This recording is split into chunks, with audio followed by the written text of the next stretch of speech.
Kobaran api yang menghanguskan puluhan hektar lahan gambut menjalar hingga menghanguskan sawah milik warga di Desa Arisan Jaya, Kecamatan Pemulutan Barat, Sumatera Selatan. Belum adanya tindakan dari pemerintah setempat untuk memadamkan api, membuat warga berusaha memadamkan api dengan peralatan seadanya.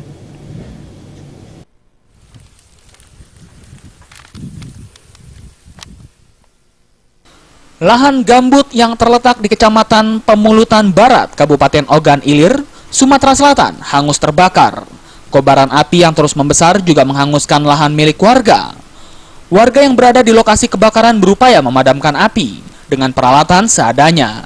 Namun, api tidak mudah dipadamkan karena tiupan angin yang kencang sehingga membuat api semakin membesar dan terus menjalar.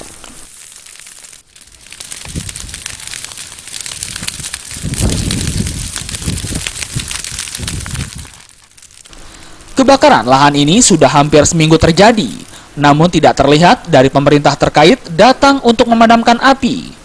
Kalau dibiarkan terus-menerus, dikhawatirkan serangan kabut asap akan mengganggu arus lalu lintas. Menurut keterangan salah seorang warga, Saidina, mengatakan, kebakaran ini terjadi di lahan milik seseorang, namun dirinya berupaya memadamkan api, takut api membakar ternaknya yang tidak jauh dari kebakaran ini. Lahan orang, tapi aku sayang kena di ternak ini. Nah, artinya tempat kita berladang untuk ternak kita, Pak. Iya.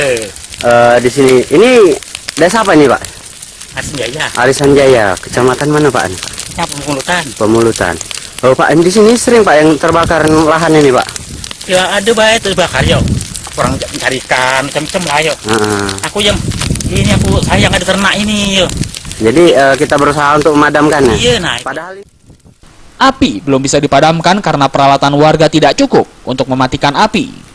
Juga hingga saat ini, belum diketahui penyebab kebakaran karena lahan gambut ini mudah terbakar. Dari Kabupaten Ogan Ilir, Sumatera Selatan, Jamil Hasan melapor.